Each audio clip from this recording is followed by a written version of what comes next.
სიტყვისა და გამოხატვის თავისუფლება, როგორც წარუვალი და უზენაესი ადამიანური ფასეულობა საქართველოს კანონმდებლობითაა დაცული. გასაკვირი არაა, რომ ქვეყნის ავტორიტარული შემოbrunების ფონზე ის დარტყმის სამიზნედ იქცა. ეს უკანონო პოდკასტია, მე გიორგი ბასხაჯაური ვარ და დღეს მოწვეულ სტუმრებთან, საქართველოს მომავლის აკადემიის აღმასრულებელი დირექტორ მარიკა პანაძესთან და საქართველოს ახალგაზრდა იურისტთა ასოციაციის თავმჯდომარე ნონა ქურდოვანიძესთან ერთად გამოხატვის თავისუფლების მნიშვნელობაზე და მის მდგომარეობაზე ვისაუბრებთ დღევანდელ საქართველოში. დიდი მადლობა სტუმრობისთვის. პირველ რიგში გადმოვალ ესეთი კითხვით, რა მნიშვნელობის არის სიტყვისა და გამოხატვის თავისუფლება და რატომ გახდა საჭირო, რომ თავის დროზე ცალკე კანონით ყოფილიყო გარანტირებული ეს უფლება და მისი დაცვა. მოგესალმებით, მადლობა პირველ რიგში მოწვევისთვის. გამოხატვის თავისუფლება ძალიან ხშირად არის ესე დახასიათებული, რომ არის ქვაკუთხედი დემოკრატიული სახელმწიფოსი და ეს არ არის შემთხვევითი, იმიტომ რომ იმისთვის რომ ავაშენოთ რეალურად სწორედ დემოკრატიული ადამიანის უფლებებზე და კანონის უზენაესობაზე დაფუძნებული სახელმწიფო, ერთ-ერთი მთავარი გარანტიორი ამისა უნდა იყოს სწორედ გამოხატვის თავისუფლება. აი ძალიან მარტივი შედარებითი ანალიზი რო გავაკეთოთ ქვეყნებს შორის, ყველა იმ ქვეყანაში, სადაც ვამბობთ, რომ არის დემოკრატია,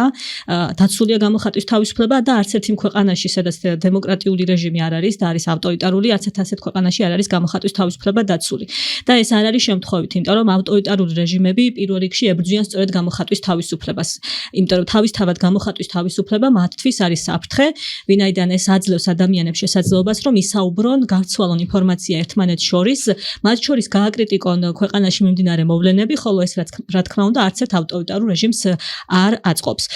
ძალიან პარადოქსულია, რომ საბჭოთა საქართველოს კონსტიტუციაშიც კი გამოხატვის თავისუფლება იყო სხვათა შორის ნახსენები, თუმცა ის იმთავითო იყო შეზღუდული იმით, რომ ერთადერთი მიზანი, რაც შენს გამოხატვა შეიძლება ჰქონოდა, იყო კომუნისტური რეჟიმის განმტკიცება, მეტი არაფერი. ეს რა თქმა უნდა თავისი არსით სრულად ეწინააღმდეგება გამოხატვის თავისუფლებას, იმიტომ რომ პირველ რიგში თუ კი რაიმე უნდა იყოს დაცული, უნდა იყოს დაცული სწორედ კრიტიკული, შოკის მომგვრელი, ზოგჯერ პროვოკაციული გამოხატვაც კი, თორე ქებადიდებას არასდროს არავინ არ დაგუშლის, ხომ ეს არის ლოგიკური. სწორედ ამიტომაც არის, რომ ავტორიტარულ რეჟიმები თუ კი რამეს ებრძვიან, სწორედ ებრძვიან გამოხატვის თავისუფლებას. ბევრ ავტორიტარულ რეჟიმში შეგვიძლია ჩვენ ვნახოთ, რომ არის დაცული სხვა რაღაც გარკვეულ დონეზე სხვა უფლებები, განსაკუთრებით სოციალური უფლებები, ხო? იქ შეიძლება ვისაუბროთ განათლების უფლებაზე, ჯანდაცვის უფლებაზე, შრომით უფლებებზე და ასე შემდგომ და კომუნისტური რეჟიმიც კი ამ თავის დროზე სწორედ ამით ამაყობდა, ხო? ამით განსხვავდება სწორედ დემოკრატიული და ავტორიტარული რეჟიმები, რომ დემოკრატიულ რეჟიმში ჩვენ გვაქვს გამოხატვის და სიტყვის თავისუფლება დაცული, რაც იმას ნიშნავს, რომ დაცულია არამხოლოდ ისეთი ტიპის გამოხატვა, რომელიც აწყობს კონკრეტულ ხელისუფლებებს, არამედ სწორედ ისეთიც, რომლის ფარგლებშიც ადამიანებს აქვს შესაძლებლობა გააკრიტიკონ ისინი, ისაუბრონ იმ გადაცდომებზე თუ მით უფრო კანონდარღვევებზე, რომელსაც ცალკეული თუ ხელისუფლების წარმომადგენლები ან მთლიანად ხელისუფლებები ჩადიან და შესაბამისად ქონეთ შესაძლებლობა რომ გაცვლონ ინფორმაცია ერთმანეთში. აი ამ რეალობიდან როცა მოვდივართ და საბჭოთა სისტემაში ესე ფასადურად შეიძლება ჩანაწერი არსებობდა, რამდენად შეიძლება ითქვას, რომ ეს როგორც ფასეულობა საზოგადოებამ გაიაზრა და მე ამ კანონის დაცვისთვის როგორი გზა გავიარეთ, მოკლედ თავისუფალ საქართველოში ამ კანონის დაცვისთვის და პირველ რიგში მოგესალმებით, დიდი მადლობა მოწვევისთვის, საინტერესო თემაზე გვიწევს მსჯელობა, იქიდან გამომდინარე, რომ დღეს თუ საუბრობთ უფლებების დარღვევაზე, ერთ-ერთი ის საკითხია, რომელიც ყველაზე ხშირად ირღვევა და ამის არაერთი მაგალითი ნახეთ ბოლო თვეების განმავლობაში დაწყებული კანონმდებლობის გაუარესებით, ასევე პრაქტიკაში მისი მოქმედების გამოც, როდესაც თუნდაც აქციაზე დგომისთვის ადამიანებს აჯარიმებენ და სხვა ფორმით ხდება ამ უფლების შეზღუდვა. ეს უფლება, როგორც მარიმ ძალიან კარგად ახსენა, არის ერთ-ერთი ქვაკუთხედი დემოკრატიის და სწორედ ამიტომ არის საქართველოს კონსტიტუციაში უკავია მნიშვნელოვანი ადგილი ამ უფლებას სხვა უფლებებთან ერთად და ეს ასევე საქართველოს რეალობაში განმტკიცებულია ცალკე კანონითაც, რომელიც თქვენ ახსენეთ, სიტყვისა და გამოხატვის თავისუფლების შესახებ კანონით, რომელიც გამოხატვის თავისუფლების მაღალ სტანდარტებს აწესებს და დაცულია მაღალი სტანდარტებით გამოხატვის თავისუფლება, თუმცა ყოველთვის არსებობდა გამოწვევა, რომ ამ უფლებით სარგებლობა ადამიანებს თავისუფლად შეეძლოთ თუ არა და დღეს უკვე იმ რეალობაში ვართ, რომ ძალიან კრიტიკულია ზღვარი გამოხატვის თავისუფლების დაცვას და მის კრიმინალიზაციას კრიმინალიზებულია თითქმის ფაქტიურად ესე გამოდის, იმიტომ რომ ისჯება ან სამართალდარღვევის ფარგლებში კონკრეტული სანქციით, ან კონკრეტული ჟურნალისტების მიმართ, რომლებიც გამოხატვის თავისუფლების ფარგლებში საკუთარი პროფესიული საქმიანობის განხორციელების დროს ავრცელებენ რაიმე სიუჟეტს ან სტატიას ამზადებენ ან ასე შემდეგ, შეიძლება გახდნენ შეტევის მსხვერპლნი და მათ წინააღმდეგ დაიწყონ სამართლებრივი წარმოება ცილისწამების ფარგლებში და ეს სხვა მექანიზმები არსებობს, რომლის გამოყენებითაც ცდილობს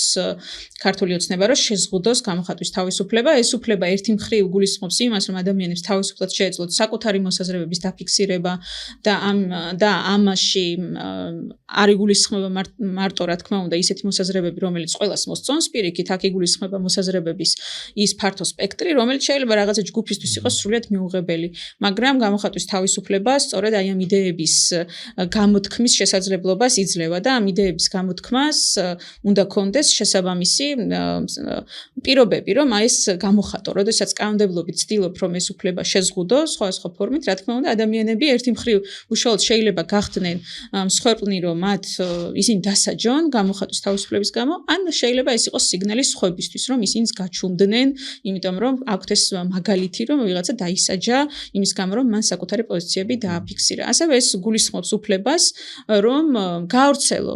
ინფორმაცია, არა მარტო შენი მოსაზრებები, არამედ მოიპოვო ინფორმაცია და გაავრცელო, როგორც ჟურნალისტები აკეთებენ ხოლმე სხვადასხვა მოვლენების გაშუქების ფარგლებში და ამის დაცვის სტანდარტები კანონმდებლობით დღეს გარკვეულწილად ისევ არსებობს, თუმცა პრაქტიკაში ვხედავთ როგორც კანონის არასწორ ინტერპრეტაციას, ასევე გამკაცრებული რეგულაციების პირობებში ამ უფლების დაცვა ძალიან დიდი გამოწვევა გახდა.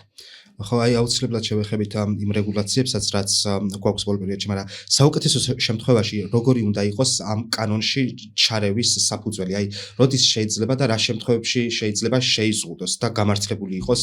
ეს შეზღუდვა? გამოხატვის თავისუფლება ნამდვილად შეიძლება რომ კონკრეტულ შემთხვევებში შეიზღუდოს, მაგრამ ეს უნდა ემსახურებოდეს კონკრეტულ საჯარო ინტერესს. ანუ უნდა არსებობდეს რაღაც წონადი, მეორე მხარეს მდგომი რაღაც საზოგადოებრივი სიკეთე, რომელიც დასაცავადაც ჩვენ შეიძლება შევზღუდოთ გამოხატვის თავისუფლება. ასეთი საზოგადოებრივი რაღაც სიკეთე შეიძლება იყოს სხვათა უფლებების დაცვა მაგალითად, პირობითად არ შეიძლება სხვების პირადი ცხოვრების სამსახველი კადრების გასაჯაროება, ხო? ეს ძალიან ისეთი ტრივიალური და მარტივი მაგალითია, იმიტომ რომ მეორე მხარეს დგას სხვების ამ კონკრეტული ადამიანის პირადი ცხოვრების უფლება, ხო? და აქ მარტივია, ასე ვთქვათ, ზიანის აღქმა ასევე, ხო? ესეც ძალიან მნიშვნელოვანი კომპონენტია, რომ როდესაც ვსაუბრობთ აი ასეთ შეპირისპირებულ ორ ინტერესზე, მე ჩემი გამოხატვის თავისუფლების ფარგლებში მინდა რომ სხვის შესახებ ინფორმაცია გავავრცელო, რაც ზოგადად შეიძლება მქონდეს, მაგრამ თუ კი ეს ჩემი მიერ გავრცელებული ინფორმაცია სხვის პირად ცხოვრების უფლებას აზიანებს, აქ უკვე შემოდის ამ მეორე მხარის ინტერესიც, ხო? მაგრამ როდესაც ვსაუბრობთ ისეთი ტიპის ჭყალებში სიკეთეებზე, რომელიც არის ძალიან ბუნდოვანი, ძალიან აბსტრაქტული და მისი ზიანის იდენტიფიცირება შეუძლებელია ობიექტურად, ხო? და მხოლოდ სუბიექტურად შეიძლება რომ ვისაუბროთ, მაგალითად, ესეთი არის საზოგადოებრივი მორალი, ხო? მაგალითად, ეს არის ან თუნდაც აბსტრაქტული მითითება ქვეყნის სახელმწიფოებრიობის დაცვაზე. კი, რა თქმა უნდა, საზოგადოებრივი უსაფრთხოება არის ასევე მნიშვნელოვანი საჯარო ინტერესი, მაგრამ ძალიან ხშირად ამ ტერმინის და ასეთი ინტერესების გამოყენება ხდება ხოლმე ბოროტად იმ ადამიანების მხრიდან, რომლებსაც უკავიათ ის ძალაუფლება, რომ თავად შეაფასონ და გადაწყვიტონ კონკრეტული გამოხატვა ამ სახელმწიფო ინტერესზე წინააღმდეგება თუ არა. და ეს არის ძალიან მნიშვნელოვანი გაიაზრო საზოგადოებამ. ხო, ან როდესაც ვსაუბრობთ გამოხატვის თავისუფლების შეზღუდვაზე, ვის ხელშია, ვისი ძალაუფლების ქვეშ არის გადაწყვიტოს, როდის შეიძლება ჩვენ გამოხატვის თავისუფლება შევზღუდოთ და როდის არა, ანუ ვინ აკონტროლებს ამ ყველაფერს. და როდესაც ჩვენ ხედავთ, რომ ამ ყველაფერს აკონტროლებს არა დამოუკიდებელი და მიუკერძოებული ინსტიტუტები, არამედ მიკერძოებული და საკუთარი ინტერესების გამტარი კონკრეტული ჯგუფები, ხო? მაშინ ეს იმას ნიშნავს, რომ ის არასდროს არ იქნება ობიექტური და ყოველთვის შეზღუდავს მხოლოდ ისეთი ტიპის გამოხატვას, რომელიც მისთვის იქნება მიუღებელი და ამას გააკეთებს აბსტრაქტული მითითებების გამოყენებით, ხო? როგორიც არის, რომ თითქოს იცავს სახელმწიფოს სუვერენიტეტს, ან რაღაცა გამჭვირვალობას და ასე შემდგომ, ხო? ანუ რაღაცა ესეთი მილიონი ლამაზი სიტყვები შეიძლება მან გამოიყენოს იმისთვის, რომ ადამიანებზე ზეგავლენა უნდა მოახდინოს და თქვას, რომ თითქოს ის არის სწორედ საზოგადოებრივი სიკეთეების დაცვის ავანგარდში, მაგრამ სინამდვილეში მისი მთავარი ინტერესი და მიზანი იყოს შეზღუდოს ყველას გამოხატვა, ვინც მას არ ეთანხმება. ხო, სწორედ ეს გვაქვს ჩვენ საქართველოში სახეზე, როდესაც მაგალითად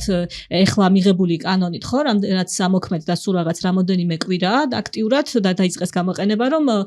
პოლიტიკური თანამდებობის მქონე პირების მიმართ შეურაცხყოფა დასჯადი გახადეს და არა მხოლოდ ჯარიმებით, არამედ ციხეში გამოკეტვით. თუმცა მაშინ, როდესაც დიმიტრი სამხარაძე ან სხვა ქართული ოცნების წარმომადგენლები კიდევ უფრო მეტი უშუალო სიტყვებით მოიხსენიებენ მთელ საზოგადოებას ან იმ კონკრეტულ ჯგუფებს, რომლებიც მათ არ აწყობთ, რომ ზოგადად არსებობენ ამ ქვეყანაში, ისინი არ ისჯებიან არასდროს, ხო? ანუ აი ეს შერჩევითი სამართალი წარმოიშვება ასეთ დროს, როდესაც ჩვენ გვაქვს გამოხატვის თავისუფლების შეზღუდვის ბუნდოვანი კრიტერიუმები და ეს ყველაფერი არის ისეთი რეჟიმების ხელში, როგორიც დღეს საქართველოში გვაქვს. არადა როცა საჯარო თანამდებობის პირებზეა საუბარი და მათთან მიმართებით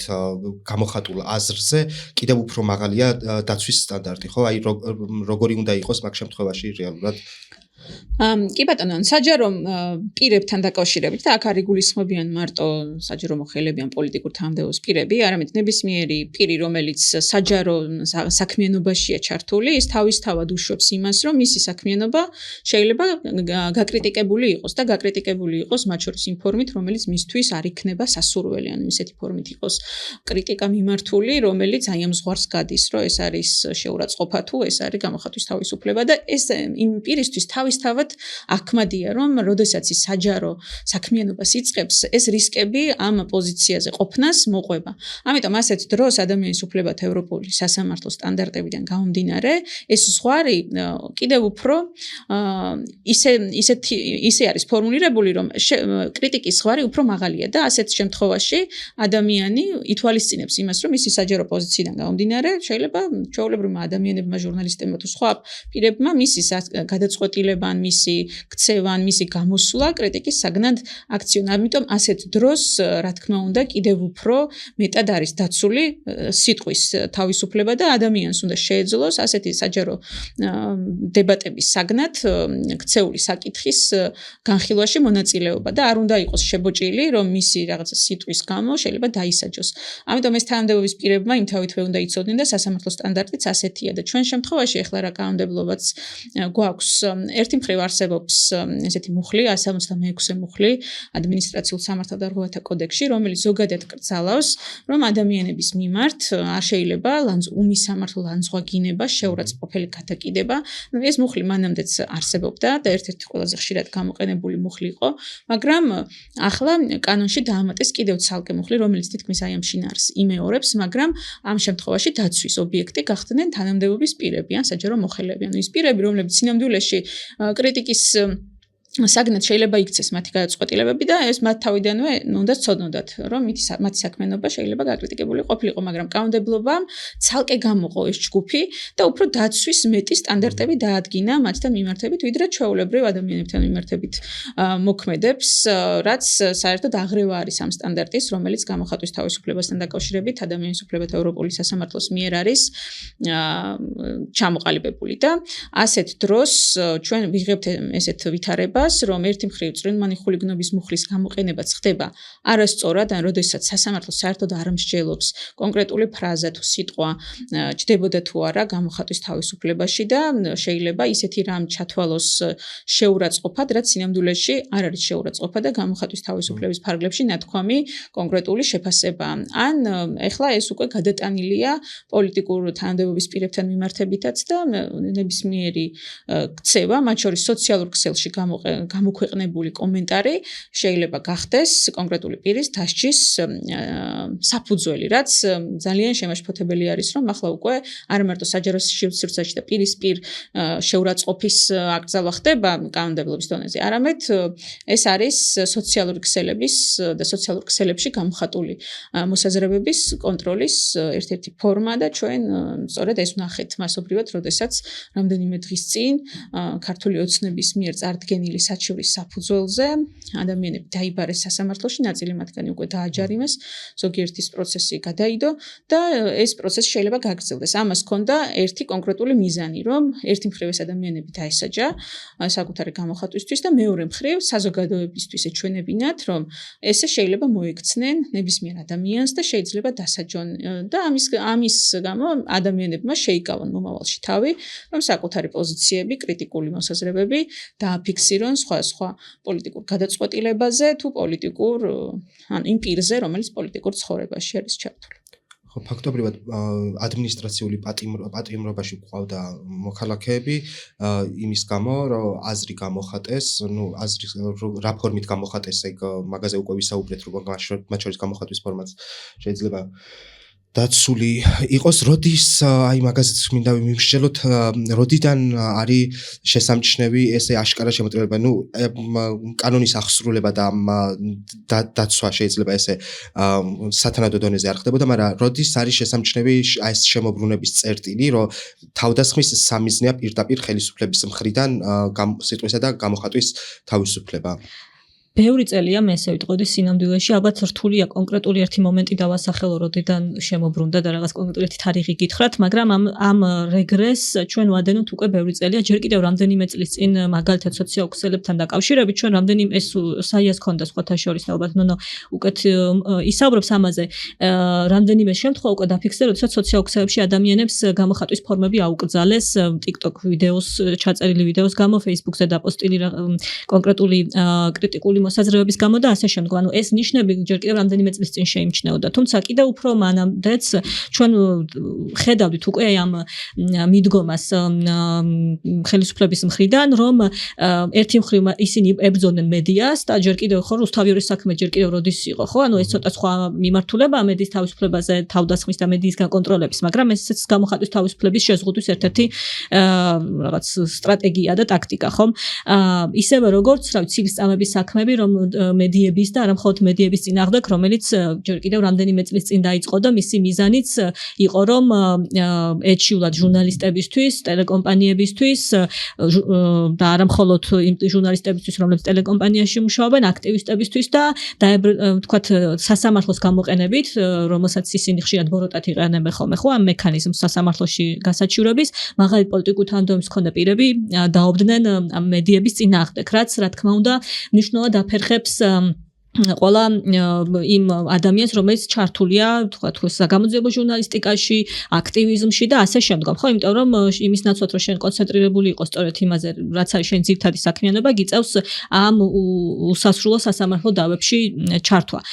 ასევე ძალიან ერთი დიდი მიმართულება კომუნიკაციების კომისიის საქმეა, მაგალითად, რომელიც ასევე მედიის თავისუფლებას ეხება და რომელიც ასევე ბევრი წელია მიდრეკილია, რომ დასაჯეს კრიტიკული ტელევიზიები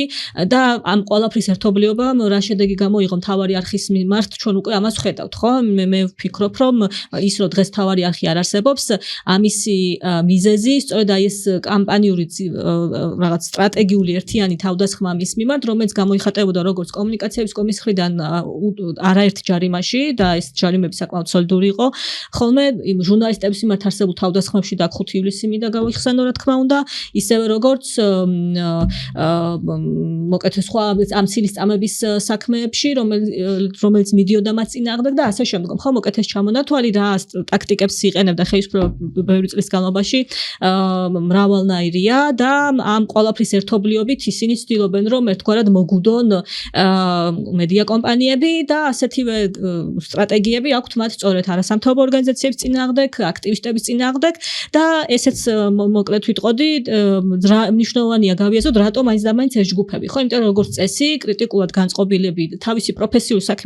საქმიანობიდან გამომდინარე, სწორედ ეს ჯგუფები არიან ხოლმე. შესაბამისად, ნებისმიერი ავტორიტარული რეჟიმის სტანდარტული ტაქტიკაა ეს, რომ პირველ რიგში მან დასაჯოს იმ ადამიანების გამოხატვის თავისუფლება, რომლებიც პროფესიულად არიან ჩართული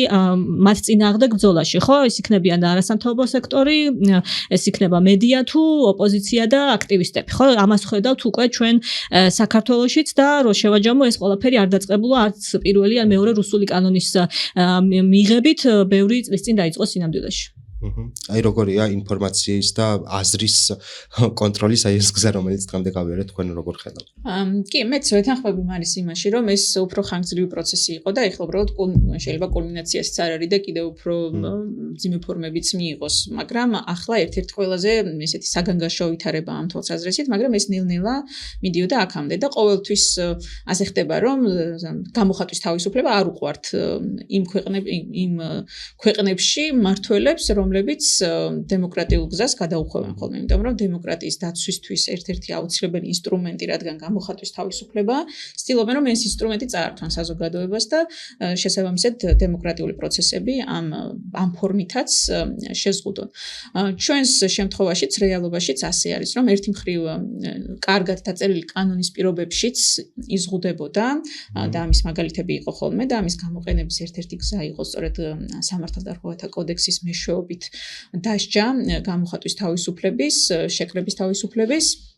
და დღეს შემდეგ ეს გაგრძელდა კომისიების მაგალითიც ახსენა, როდესაც უკვე ინსტიტუციურ დონეზე აი ამ ფორმით ხდება აი ამ ორგანოს გამოყენება, რომელიც ნამდვილად უნდა იყოს დამოუკიდებელი კონკრეტული მედიების დასჯა, რომლებიც კრიტიკულად არიან განწყობილნი. ასევე ერთ-ერთი მნიშვნელოვანი ტენდენცია იყო და ეს დღეს უკვე ძალიან კრიტიკულ ეტაპზეა მისული, ინფორმაციის მიღება სხვადასხვა საჯარო დაწესებულებიდან, როდესაც ამ მკვლევარებს, არასამთავრობო ორგანიზაციების წარმომადგენლებს, მედიებს განსაკუთრებით იმათ, რომლებიც მუშაობენ კორუფციის გამოძიების ფაქტებზე, ზოგადად საგამოძიებო ჟურნალისტიკის მიმართულებით, შეეზღუდათ სხვადასხვა დაწესებულებაში არსებული საჯარო ინფორმაციის მიღების უფლება და ეს საზოგადოებას წაერთვა ეს უფლება. მაგალითად, ნებისმიერ მოქალაქეს აქვს უფლება არა და საჯარო ინფორმაცია. საჯარო ინფორმაციის არსი სწორედ ის არის, რომ ნებისმიერ ადამიანს ან ორგანიზაციას შეუძლია მიმართოს კონკრეტულ დაწესებულებას და ის დაწესებულება ვალდებული არის, რომ საჯარო ინფორმაცია მიაწოდოს, მაგრამ ბოლო წლებში ეს დინამიკა ძალიან უკან მიდიოდა და დღეისთვის გვაქვს ის მდგომარეობა, როდესაც აღარც კი თვლიან საჯარო დაწესებულებები თავს ვალდებულად, რომ საჯარო ინფორმაცია გასცენ, მაშინ როდესაც ეს მათი ვალდებულება არის და კანონი პირდაპირ ავალდებულებს საჯარო ინფორმაციის გაცემას. მაგალითად, ჩვენც გვაქვს ისეთი საქმეები, როდესაც კონკრეტული ძალიან ისეთი ინფორმაცია, რომელიც მანამდე ხელმისაწვდომი იყო, მაგალითად, მოსამართლეების დანიშნებთან დაკავშირებული სხვა საკითხები, ფაქტიურად დახურული იყო ეს არის ახლაც დახურული ამ ინფორმაციას არც საიტზე აქვეყნებს იუსტიციის უმაღლესი საბჭო, არც ინფორმაციას გვაძლევს და ასე არის ბევრი სხვა ადმინისტრაციული ორგანო ამ ტაქტიკას მიმართავს და დღეს უკვე უფრო მძიმე ფორმები მიიღო შეზღუდვის მასშტაბების თვალსაზრისით, როგორც საკანონმდებლო დონეზე რეგულაციების გაუარესებამ და სანქციების დამძიმებამ, ასევე მისმა აღსრულებამ, რომელიც ძალიან ცუდად აღსრულდება, იმიტომ რომ ერთი მხრივ არც ერთი ინსტიტუტი არ მოქმედებს დამოუკიდებლად, არც შინაგან საქმეთა ეს იწყება შინაგან საქმეთა სამინისტროს მოქმედებით, შემდეგ სასამართლოს შემთხვევაში სასამართლო არ არის დამოუკიდებელი და წადინებული, რომ გამოხატვის თავისუფლების სტანდარტებითი ხელმძღვანელოს გადაწყვეტილების გამოტანისას და ახლა ჩვენ ხედავთ სწორედ იმ ვითარებაში ვიმყოფებით, როდესაც აი საჯარო სივრცის დეფინიციის გაფართოებით, ან სოციალურ ქსელებზე ამ ყოველთვის გადატანით კიდევ უფრო ფართო მასშტაბები მიიღო გამოხატვის თავისუფლების შეზღუდვამ და შეიძლება ეს არ არის ბოლო წერტილი და კიდევ შეიძლება უფრო მეტი და ინტენსიური გახდეს შეზღუდვის მასშტაბები დროთა განმავლობაში თუ ასეთ არჩება ეს ყველაფერი და გამოხატვის თავისუფლების სტანდარტებით ნელ-ნელა კიდევ და კიდევ თუ დაეცემა უკან. გარდა ამისა, ამასაც მოკლედ ვახსენებ, ერთ-ერთი ინსტრუმენტი, რომელსაც იყენებს გამოხატვის თავისუფლების წინააღმდეგ სახელმწიფო არის კონკრეტული დანაშაულების გამოუძიებლობა, მაგალითად ჟურნალისტების წინააღმდეგ, რომლებიც საკუთარი პროფესიული საქმიანობის განხორციელებას ახდენდნენ და ამ დროს გახდნენ თავდასხმის მსხვერპლები, შეგვიძლია გავიხსენოთ 5 ივლისის მოვლენები, შეგვიძლია გავიხსენოთ სხვადასხვა აქციების დროს დაზარალებული ჟურნალისტები, ეს იქნება 20-21 ივნისის მოვლენები თუ უკვე 2024 და 25 წლის ფაქტები, როდესაც აქციების დარბევისას ჟურნალისტები გახდნენ ერთ-ერთი სამიზნეები, აი ამ თავდასხმის სახელმწიფოს ხელით და ეს ფაქტები ამ დრომდე არ არის გამოძიებელი. ასევე შეიძლება ეს არ იყოს კონკრეტული სამართალდამცავი, რომელიც ასეთ დანაშაულს ჩადის, შეიძლება იყოს სხვა ჯგუფი, რომელიც მოქმედებს ამ შემთხვევაში თავისუფლად და მისი ქმედებები არ ისჯება. ეს ყველაფერი ხელს უწყობს, რა თქმა უნდა, იმას, რომ ეს დარღვევები განმეორდეს და ჟურნალისტებს არ მიეცეთ თავისუფლად საკუთარი საქმიანობის განხორციელების უფლება. აი აქ ჩემთვის ესეთი საილუსტრაციო და სიტყვის და გამოხატვის თავისუფლებასთან ბრძოლის გამოდგება ისიც ნიღბებით პროტესტი რო იყო მაშინ როცა კანონი მიიღეს ნიღბების აკრძალვის შესახებ პირდაპირ ესე მათი გამოხატვა დაეფუძნა იმას რომ გავიკეთებთ ნიღბებს და ესე მივალთ თუ არ ვთქვი გლდანის სამმართველოსთან მიუხედავად იმისა რომ ავად თუ კარგად აი კონტროლს ცდილობენ და აზრის ინფორმაციის ჯერ კიდევ პროტესტი გრძელდება, ამიტომ ბოლომდე ავტორიტარული რეჟიმი არ ვართ. აი ეგეც რო შევაფასოთ საუბრის ბოლოსკენ, სად ვართ ახლა, რა წერტილში ვართ და როგორია ეს მოლოდინები, რომლებიც სხვა ქვეყნების მაგალითზე თუ აი ამ ქვეყანაში გადადგმული ნაბიჯების ფონზე შეიძლება გაგვიჩნდეს. რთულ ვითარებაში ვართ, ესე ვიტყოდი პირდაპირ, თუმცა მე ვფიქრობ ნამდვილად მწამს და მჯერა რომ ჯერ კიდევ შეგვიძლია ამ ეტაპიდან შემოbrunება ის რომ დღეს ჯერ კიდევ შეგვიძლია რომ ესეთი პოდკასტი ჩავწეროთ და მე და ნონა მაგ ვისაუბროთ, მე მგონი არის ამისი ნიშანი, ანუ იმ დონეზე ჯერ არ მივსვლათ, როდესაც უკვე ხელს ჩავიქნოდით და ვიტყოდით რომ აზრი აღარ აქვს და მოკეთ დავასრულოთ ამით ჩვენი საქმიანობა, ხო? ანუ ამ პოტენციალს ჩვენ ჯერ კიდევ ხედავთ, თუმცა ამისთვის მნიშვნელოვანია რომ კიდევ უფრო გავაქტიურდეთ და გადავდგათ კონკრეტული ნაბიჯები. ფაქტი ერთია, რომ ქართულ ოცნებას ისწავლა ჭკუა საკუთარი უკვე მეგობარი და მოძმე სახელმწიფოებისგან, როგორიც არის რუსეთი და ბელორუსია და შესაბამისად იგი წინსწრებით და კიდევ უფრო აჩქარებით იყენებს გაუმჯობესებულ იმ ტაქტიკებს, რომელიც თავის დროზე სწორედ ამ სახელმწიფოებმა გამოიყენეს მათ ქვეყანაში სამოქალაქო საზოგადოების წინააღმდეგ საბრძოლველად. სწორედ ამიტომ ჩვენ მხრიდანაც მნიშვნელოვანია, რომ ჩვენ მაგალითად გავიაზროთ რა შეცდომები დაუშვეს მაგალითად ბელორუსიის სამოქალაქო საზოგადოების წარმომადგენლებმა, რა გზა გაიარეს მათ, რომ სულ მცირე გქონდეს უფრო მეტი წარმოდგენა იმასთან დაკავშირებით, რა მუშაობს, რა არ მუშაობს და ამის შესაბამისად გავაქტიუროთ მუშაობა, ხო? იმიტომ რომ რაც უფრო დრო გავა და დრო უხართ ჩვენ საწინააღმდეგოდ მოქმედებს, ეს არის მნიშვნელოვანი რომ გავიაზროთ, რაც უფრო დრო გავა, მით უფრო მეტი და მეტი კანონი გვექნება, ხო? აშკარაა რომ დეკემბრიდან მოყოლებული მათ ეს დაიწყეს ეს სტრატეგია და არაპირებენ გაჩერებას, ხო? დღეს ჩვენ შეიძლება ვფიქრობდეთ რომ მაგალითად ეს პოდკასტი ჯერჯერობით მე მგონი არ არის სინამდვილეში უკანონო, მაგრამ რეალურად ხვალდაზე შეიძლება ესეც გახდეს უკანონო, ხო? ანუ ამის არანაირად არ უშლით ხელს მათ ამაში არაფერი, იმიტომ რომ სამწუხაროდ დიდი ხანია უკვე ისინი აღარ ხელმძღვანელობენ კონსტიტუციური რაღაც პრინციპებით, აღარ აინტერესებთ რეპუტაცია საკუთარი დასავლური ჩვენს პარტნიორების თვალში, საკონსტიტუციო სასამართლო მათ ხელშია და შესაბამისად იციან რომ შერჩებათ, ესე ვიტყოდი, ხო და შესაბამისად და საკმარისი უმრავლესობაც იმ არალეგიტიმურ პარლამენტში, რომელიც თავად ესეთ შეაკოწიწეს, ასევე აქვთ. ამიტომ სამწუხაროდ მათ ყველანაირი კანონის მიღების შესაძლებლობა აქვთ ახლა და რაც უფრო დრო გავა, მე მგონია რომ კი როგორც ნონამაც ეგან ახსენა, აუცილებლად დაამატებინათ მაგალითად სოციალ-ქსელში კიდევ უფრო მკაცრი რეგულაციები შემოვა, მე არ გამოვიცხარო მაგალითად კომუნიკაციების კომისიის მანდატი გაზარდონ და მაუწყებლობის მიღმა ონლაინ მედიას კონტროლიც დაუქვემდებარონ მას და ასე შემდგომ. ხო, ანუ ბევრი რაღაცის გაკეთება შეუძლიათ სინამდვილეში კვლავ მომავალშიც, ამიტომ მნიშვნელოვანია რომ ჩვენც ვიყოთ უფრო სტრატეგიულები, წინასწარ გამჭვირტოთ ეს კიდევ რა შეიძლება გაკეთდეს მომავალში და გავაკეთოთ ყველაფერი იმისათვის, რათა ამას წინ აღუდგეთ. მეც მოკლედ რომ შევაჯამოთ, რა თქმა უნდა, მეც ასე ვხედავ, რომ არ არის ნორმალური ვითარება, როდესაც ასეთი ამდენი სხვადასხვა ფორმით ხდება კონკრეტულ უფლებაზე იერიშის მიტანა და ეს არ არის მარტო ეს საკითხი, ხო, ასევე სხვა ბევრი თამდები საკითხია, რომელიც ამ ქვეყანაში დღეისთვის პრობლემაა, ინსტიტუციების დამოუკიდებლობიდან დაწყებული, ასევე კორუფციით თუ სხვადასხვა საკითხებით, რომელიც ზედაპირზე ჩანს და საზოგადოებამ ბოლო მოვლენების დროს, აი ამ აქციების მიმდინარეობის დროს ძალიან კარგად დაინახა, რამდენად მნიშვნელოვანია დამოუკიდებელი ინსტიტუტების ქონა და რამდენად დაცულები ვიქნებოდით ჩვენ დღეს, რომ გქონდეს დამოუკიდებელი სასამართლო და ერთ-ერთი ესეთი მთავარი პრობლემა, რომელიც მათ შორის ევროპასთან ინტეგრაციის პროცესში საქართველოს განესაზღვრა, რომელიც უნდა მოეგვარებინა და არ მოაგვარა, იყო სასამართლოს დამოუკიდებლობა, სასამართლო რეფორმის ჩატარება, რომელიც არ ჩატარებულა. ამ ყველაფრის მიუხედავად მეც რა თქმა უნდა მჯერა რომ უფლებებისთვის ბრძოლა ღირს და უფლებების დათმობა არ უნდა მოხდეს, ამიტომ ყველა ეს უფლებას თავის დროზე ბრძოლით არის მოპოვებული და მის დაცვასაც სჭირდება შესაბამისად ბრძოლა და ის ადამიანები, რომლებიც სასამართლოში ამ საკითხებზე კიდევ იბრძვიან, საკუთარ უფლებებს იცავენ, თუ სხვების უფლებებს იცავენ,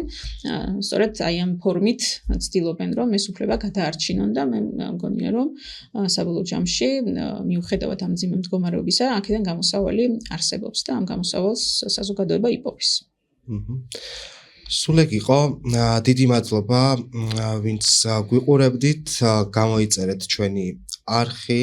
გააზიარეთ ვიდეო. დიდი მადლობა 64 სივრცის დათმობისთვის და ტექნიკური მხარდაჭერისთვის მომდევნო პოდკასტამდე.